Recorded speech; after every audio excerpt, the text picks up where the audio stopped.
Olá a todos e a todos, alunos do ensino médio, concurseiro, gente que gosta de geografia. Hoje o assunto é legal pra caramba, eu amo esse assunto. Dentro da geografia econômica, setor secundário, ou seja, indústria. Bem-vindos ao canal Geografia em Tudo, meu nome é professor Eligel, tudo bem? Alunos meus presenciais, bacana, olhando aí a matéria, revisando a matéria, pra prova, pro vestibular. Vamos aí, hein, gente? Por favor, tamo junto aí, tá bom, gente? Hoje nós vamos falar sobre o setor secundário da economia, né? O setor secundário, lembra aquele negócio, o setor do beneficiamento. Eu gosto de falar do setor secundário porque o setor secundário ele é tão importante que ele virou até durante um período, ou até hoje, né, dentro das economias complexas, pode ver, quase todos os países industrializados, para a gente não falar 100%, que eu poderia cravar 100%, todos os países desenvolvidos possuem uma indústria forte.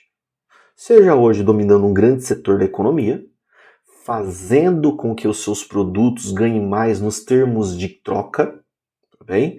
E quem faz isso, em grande parte, é a indústria. A indústria é o setor de transformação, o setor de beneficiamento. Porque nós vamos ver um slide aí. Se você tiver indústria, você tem que... quase todas as infraestruturas devem ser coordenadas e elas vão minimamente serem eficientes ou serem importantes e outros setores vão usufruir, especialmente o setor secundário, o setor primário e o setor terciário. Então, você tendo uma indústria forte, é uma indústria que faz uma difusão de benefícios para outros setores. Tudo bem? Então, dentro da geografia econômica, nós temos esse setor da indústria, um setor muito importante. Não esquece, gente, quando a gente fala da geografia econômica, a gente tem aquelas abordagens. Quais são as abordagens? Nós temos que localizar a atividade produtiva, o fenômeno econômico que eu quero. Depois eu tenho que ver quais são os fatores, as razões, os fatores locacionais que levaram a existir essa atividade. Depois eu tenho que saber quais são as influências mútuas entre aquela atividade e o espaço geográfico que está ali e entre o espaço geográfico nessa atividade. Nunca nenhuma atividade econômica, da mais poderosa que seja, da empresa, uma empresa multinacional, transnacional, ela vai passar como se o nosso espaço geográfico fosse uma planície e eu não sofresse nenhuma influência. Vai receber uma influência. Então, recebe influência mesmo. Eu tenho que pegar esse fenômeno geográfico, eu estou estudando, fenômeno econômico, eu tenho que ver o aspecto dele, de quanto tempo, quando ele começou, então, o tempo que eu vou fazer essa análise. Então, às vezes eu tenho que analisar a história de como se formou, né? E também a escala, até onde ele vai atuar de modo cartografado. Ele é local só? Ele é regional? Ele é global? E para entender isso, tem que saber quais são as interações. Interações horizontais, que são geralmente local, regional e nacional, ou se são interações verticais. Entendeu? Dessas grandes interações. Então nós temos aí essas abordagens. Fazendo essa abordagem, você faz minimamente um trabalho científico muito bem feito, uma análise muito bem feita, tudo bem? Nessas abordagens da geografia econômica, tudo bem? Não esqueça, gente, que nós temos aí um capitalismo, uma fase do capitalismo é o capitalismo industrial. Quer dizer, então, uma fase do capitalismo é o capitalismo industrial, tudo bem? Então nós temos aí, começando com o capitalismo mercantilista, depois nós temos o capitalismo industrial. O capitalismo industrial mudou tudo, gente. O capitalismo industrial, do final do século XVIII, ou no meio do século XVIII até início do século XX, o capitalismo industrial mudou tudo, porque ele mudou a forma de produzir, a forma de gasto energético, a forma de consumo e a forma de gasto de matéria-prima. Então, o que a indústria fez, gente, foi virar o mundo de cabeça para baixo. Aqui eu não estou fazendo ainda nenhum juízo de valor da problemática, porque a maior problemática foi a utilização da mão de obra explorada, a utilização da mão de obra de povos escravizados para coletar as coisas para as nações que estavam se industrializando, né? Ou, por exemplo, trabalho infantil. Então nós não podemos passar pano para nada disso. Ocorreram problemas enormes. O grande detalhe é que, de modo técnico, a Revolução Industrial muda a escalabilidade da produção, tudo bem? Então nós temos esse período entre o século XVIII e o século XIX. O espaço geográfico no início da Revolução Industrial foi a Europa, depois da segunda fase Estados Unidos e Japão, então se desloca um pouco. Depois nós tivemos né? As empresas começam primeiro com as atividades como principais dela, aquela coisa da indústria têxtil, depois ela foi se sofisticando, depois vai para a indústria de aciaria, a indústria de siderurgia, a indústria petroquímica, assim por diante. Então ela vai, a cada momento ela vai se sofisticando. A evolução teve uma evolução enorme, gente, né? Com a invenção da máquina a vapor, né? O aumento da produção de escalabilidade com custo mais baixo, né? Desenvolvimento de meios de transporte. Começa com carruagem, depois vai para locomotiva, depois vai para barco a vapor, e assim por diante, né? E depois nós tivemos uma mudança demográfica enorme, especialmente com o negócio chamado o êxodo rural, tudo bem? E nós tivemos o crescimento das grandes cidades industriais, as aglomerações. Aglomeração, gente, para geografia econômica é um item de estudo muito importante, mas muito importante, porque na aglomeração eu tenho a junção entre mercado consumidor e entre mão de obra, eu tenho a junção da preparo dessa mão de obra, então uma aglomeração é hiper importante. A cada momento, a aglomeração em cada teoria econômica, da geografia econômica também, ou teoria econômica de teorias desenvolvimentistas, a aglomeração cada vez fica mais importante, né? Então a gente tem hoje cidades, regiões que são uma diferença na industrialização, no setor terciário da economia, tá bem? Então tem que ver assim com grande carinho e cuidado de análise as aglomerações, lógico, urbanas, tá bem? E no final do século XIX começou a surgir empresas multinacionais, para depois aí, né, gente, a união do capital industrial e com o financeiro, que daí ocorreu numa formação de oligopólios, de monopólios, né, que nós tivemos aí graves problemas, tanto é que o governo americano ele interferiu no início do século XX para tentar acabar com esses monopólios que estavam mandando a política, mandando a produção e fazendo gato-sapato o Estado. Então, até o governo americano ela fez essas leis contra esses oligopólios e monopólios no início do século XX, tá bom? Nós temos aí 3 fases da Revolução Industrial, não vamos esquecer. Primeira fase é a indústria têxtil, lenha, carvão, ferrovia, foi no Reino Unido, Bélgica e França. Primeira fase, tá bom? Então, o Reino Unido, a Bélgica e a França foram os primeiros a ter essa primeira fase da Revolução Industrial. Né, o produto foi a indústria têxtil, gente. Né? Lembra, gente, que antigamente, antes da indústria têxtil, as roupas eram quase de modo hereditário. Né? Eu colocava uma mortalha em cima do morto, mas pegava a roupa dele. Chapéu, roupa, a capa eu levava embora, sapato, se tivesse bom, eu levava, vai enterrar ele só com um pano por cima, e olha lá. Tá? Então, quando fizeram a indústria têxtil, mudou também, gente, o padrão de consumo. Até, por exemplo, a mortalidade infantil diminui justamente porque agora tem roupa para os bebês, para aquecê-los. Coisa assim, a proteção para os mais frágeis, né? E a energia foi lenha e carvão. Lenha e carvão.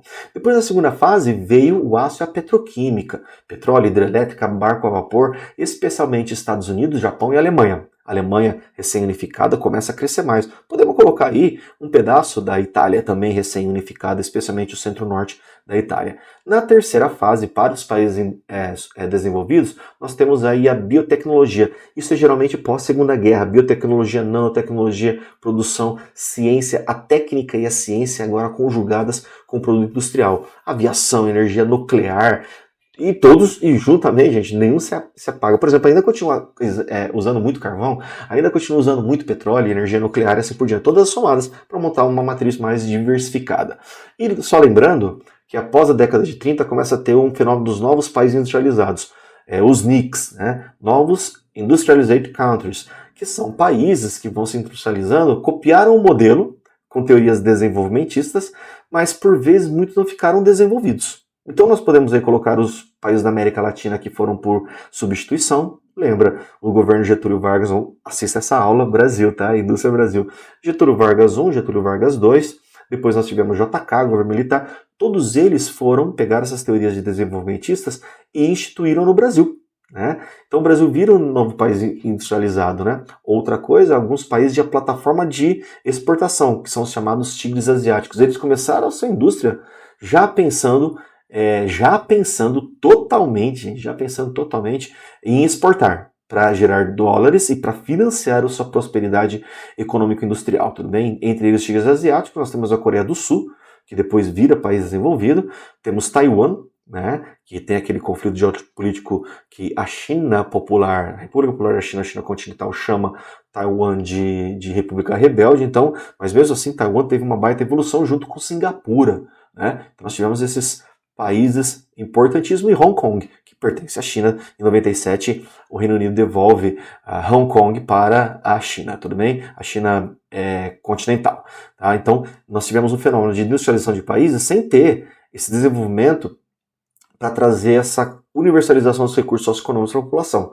Então, o caso do Brasil, México, Argentina, né? Tivemos esses países que ficaram industrializados, países que dominaram todos os setores da economia, mas não fizeram essa universalização dos recursos socioeconômicos para toda a população. Políticas do bem-estar social, tudo bem? Fizeram até a metade do manual, tudo bem? Atividade econômica aperfeiçoada, a indústria primeira revolução industrial no fim do século XVIII e no século XIX foi a Inglaterra. O que é a indústria? Transformar matéria-prima em produtos comercializáveis, utilizando para isso força humana, máquinas e energia, e muito gasto de energia e de matéria-prima, tudo bem? Escalabilidade, tá? E daí nós temos a economia de aglomeração. Dentro da economia de aglomeração, mesmo eu tendo atividades que são as mesmas, por exemplo, eu tenho um núcleo de sapatos. Às vezes, todas as fábricas de sapato procuram o mesmo lugar para estarem. Por quê? Porque os fornecedores da fábrica de sapato, esses fornecedores estão nessas aglomerações. Então, se eu vou montar longe do meu concorrente, às vezes ineficiente, porque eu tenho que estar no lugar onde a matéria-prima é mais barata, onde eu tenho, assim, bancos, instituições de financiamento, nessas aglomerações, onde eu tenho mão de obra que vai mudando, mão de obra especializada que sabe tudo sobre sapato. Então, não adianta eu querer inventar e ir para outro lugar, vou ter concorrente. E se eu não tiver transportadores que transportem esses meus produtos? Então, a aglomeração é importante, mesmo em indústria do mesmo nicho e que entre elas são concorrentes, é melhor eu estar no lugar onde os meus encadeamentos para trás, matérias-primas, mão de obra e máquinas, e encadeamentos para frente, o comércio desses produtos, né? Isso daí, nós temos um grande teórico desenvolvimentista chamado Albert Hirschman, que fala sobre isso, de encadeamentos para trás e para frente, tá bom?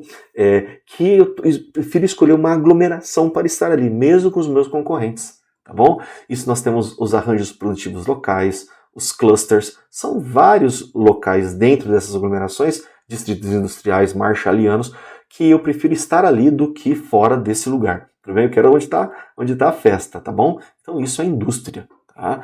Ela transformou o modo de usar a energia, a matéria-prima, e fez aumentar o consumo. Tudo bem? E daí nós temos fatores muito importantes para a industrialização. Se eu seguir todos esses fatores que eu vou mencionar para vocês,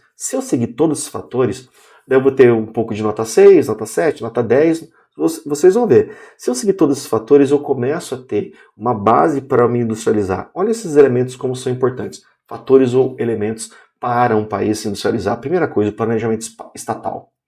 Não caia nessa conversa de que nos países ricos não tem a participação do Estado. Ele está ali. Daqui a pouco eu mostro um gráfico, um desenho, uma ilustração para vocês. O Estado está ali.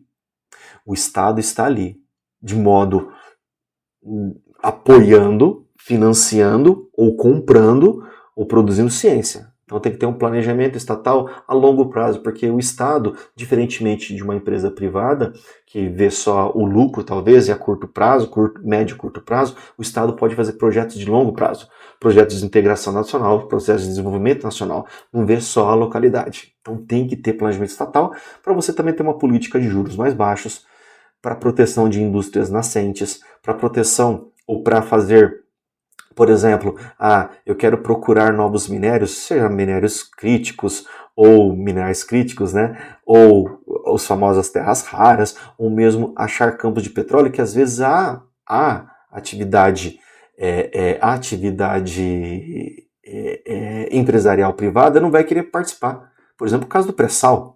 A Petrobras convidou várias empresas para poderem fazer essa busca no pré-sal de petróleo, né? Mas muitas não quero. Mas depois que a Petrobras achou e depois fez os leilões, né? Os leilões foram feitos, pela Agência Nacional de Energia, né, ou Agência Nacional de Petróleo, especificamente para petróleo, aí apareceram, porque daí descobriram que tinha petróleo. Mas quem foi o risco, gastou para o risco a longo prazo, foi sim o Estado através da empresa estatal do Estado, que é a Petrobras. Nós temos que ter aí, gente, então planejamento do Estado, perfeito, política fiscal, política tributária, né? Eu quero ter um desenvolvimento de uma indústria de carro. No primeiro momento, eu vou fazer com que dar um subsídio para essa empresa e vou proteger daquele setor que eu quero que tenha o carro. Então daí eu faço uma proteção, crio tarifas para não entrada de produtos. Depois eu falo o seguinte, olha, eu vou te dar 5 anos para você desenvolver. Nesses 5 anos já quero um produto. O produto no primeiro momento não vai ser muito bom, mas depois eu ganho o mercado consumidor e eu vou aumentando minha capacidade produtiva e escala. Eu vou melhorando o produto. Né? Depois eu tenho que ter linhas de crédito com juros mais baixos, redução de impostos e impostos altos para os concorrentes de fora. E eu vou maturando essa indústria infante, quer dizer, essa indústria infantil que está nascendo. Então eu faço um berço. Isso é planejamento do Estado, gente. Isso o governo coreano fez com a Samsung, com a Hyundai, com a LG. Né? Isso os franceses fizeram com suas empresas de automóvel. Isso os americanos fizeram com suas empresas. Para de pensar em que não existiu isso. Existiu sim uma proteção estatal, tudo bem? E daí nós temos que fazer vários investimentos. Eu tenho, por exemplo, acúmulo de capital para poder fazer investimentos vindo primeiro do governo, depois o governo recebendo empréstimo e assim por diante. Depois pode atrair empresas multinacionais. Ou empresas multinacionais é quando pertence a vários países, né? Transnacional é quando você tem um controle mais evidente. Essa distinção já tem revisão bibliográfica que não é tão simples assim, tá bom? Essa divisão de multinacional e transnacional. Mercado consumidor tem que ter. Importante ter o mercado consumidor interno porque ele vai absorver, às vezes, algumas crises externas, como nós temos hoje um problema do tarifaço, daquela loucura que o presidente americano está fazendo. Mão de obra na indústria tem que ser qualificada. Investimento em ciência e tecnologia. Produto industrial, gente, tem que ser diferenciado, porque senão a concorrência leva, copia. Né? Depois nós temos que ter a educação, principalmente educação técnica para a formação de mão de obra. Né? Depois nós temos que ter energia, não pode ser um país vagalume que acende e apaga, energia com uma matriz diversificada. Daí nós temos que ter transporte, que são as veias e artérias do país, para você locomover esses produtos, ou se não, para você entrar os insumos externos, ou também para exportar os seus produtos. Então você tem que ter uma rede de transporte para o frete ficar reduzido, produtos com menor custo, que podem ser comprados. E quanto mais você compra, mais você vai produzir. Então você aumenta a massa de trabalhadores e a massa salarial para poder consumir. Né? E daí nós temos que ter a política fiscal, setorial e alfandegária, como nós falamos. Publicidade é importante nesse mundo da concorrência. E nós temos aqueles famosos tecnopolos. Por exemplo, o caso de São Carlos, o caso de São José dos Campos, o caso de Campinas, o caso da própria São Paulo, o caso de Belo Horizonte. Nós temos tecnopolos, que é a junção entre uma empresa, entre a administração e entre a educação, as universidades. Então tem que ter isso. Eu tenho que ter a administração pública, a empresa, pode ser privada ou estatal, e também as universidades que vão oferecer esse arcabouço de tecnologia e ciência. E, gente, não esqueça, a atividade industrial precisa de muita água, tá? Precisa de muita água, tudo bem? E é importante, gente, no início ter atividades de apoio que vão atrair dólares, e esses dólares o governo pode usar esses dólares para fazer novas compras, especialmente de maquinário. Então, por exemplo, uma das riquezas do Brasil, que a gente não pode ficar só nisso, é a agropecuária e a mineração. E daí você tem o financiamento por via de impostos coletados pelo governo, para o governo fazer os seus investimentos na atividade industrial ou em infraestrutura, tá? Ou nas infraestruturas. Lembra que nós temos na indústria, gente, um negócio chamado indústria extrativa. Por exemplo, a Vale hoje é tão poderosa que ela extrai o minério e ela já é quase uma indústria no sentido de que ela já limpa o minério ali para depois limpar e deixar ele cada vez mais puro. Mas ele já tem máquinas poderosíssimas para fazer essa retirada da extração. Tem que tomar cuidado com o meio ambiente, né? A gente sabe muito bem o caso que aconteceu em Brumadinho e em Mariana, e depois eu pego e vai limpar esse minério. Então, a atividade extratativa hoje já é uma pré-industrialização, um pré-beneficiamento. Tá? Indústria de equipamento, indústria de bens de capital, por exemplo, esses equipamentos pode ser robô, pode ser ferramentário, pode ser ferramenta, pode ser máquinas e assim por diante. Indústria de bens intermediários, que a gente pelo fornecimento de bens beneficiados. Então, daí nós vamos ter essas divisões. Elas produzem máquinas, equipamentos, tudo isso daí, gente. As duas aí, elas são, gente, essas duas aí, elas são indústrias de bens de capital. Eu produzo máquinas para produzir, fazer mais capital, tudo bem? Então, por exemplo, a indústria de bens intermediários, né? Elas produzem máquinas e equipamentos que serão utilizados por diversos segmentos das indústrias de bens de consumo. Exemplo de máquinas industriais, tratores, motores automotivos e dos mais diversos. Então, eu tenho uma indústria, alguns chamam de bens de capital. E daí nós temos os bens de consumo, que são os bens duráveis, que são aqueles que não são, mais assim, não são tão perecíveis, tais como automobilístico, móveis comerciais, material elétrico, eletroeletrônicos, né, e assim por diante. Mas muitos são feitos ainda são feitos para serem em modo obsoleto, tudo bem? E indústria de bens não duráveis, que nós conhecemos mais, que é a indústria alimentícia, têxtil, vestuário, remédio. Não quer dizer, gente, que essa de bens não duráveis, não quer dizer que ela terá menos dinheiro, ou não, isso não quer dizer nada.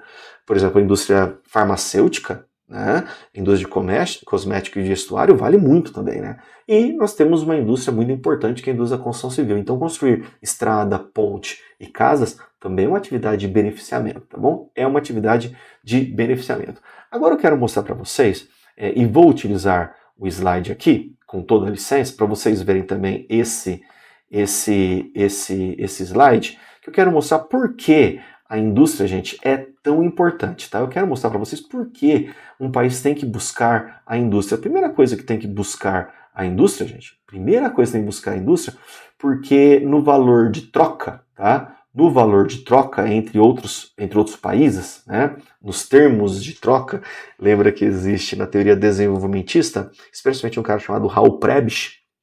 Ele falava que existia uma deterioração dos termos de troca. Por exemplo, países que vendem matéria-prima vão precisar de cada vez mais matéria-prima para trocar por bens industrializáveis. Por isso que é importante a indústria, porque a indústria faz agregação de valor. A indústria faz agregação de valor. Uma coisa interessante, razões para a indústria ser um projeto de desenvolvimento, né, que vai aumentar a complexidade do país. Por exemplo, faz um maior valor agregado. Um carro de último modelo, por exemplo, vale muito mais que um monte de ferro, matéria-prima, tudo bem? Geração de mão de obra qualificada. Eu tenho que qualificar a mão de obra para trabalhar nesses maquinários. Enraizamento produtivo, não dá. Eu quando faço um setor industrial é muito difícil de se deslocar, porque eu vou precisar de mão de obra. Lembra todos aqueles fatores que eu falei para vocês? Não é de uma hora para outra que eu saio do país ou saio de uma região, né? Então a indústria se fixa no território, criando polos econômicos e fortalecendo a economia local e regional, lógico. E a dispersão tecnológica. Nós temos esses vários fenômenos que às vezes uma pessoa sai da sua empresa e vai montar outra empresa menor.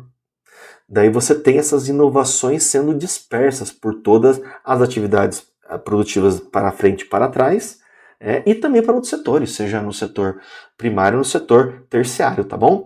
Estimular a infraestrutura, preservação da estabilidade de emprego, porque daí eu treino, não posso perder.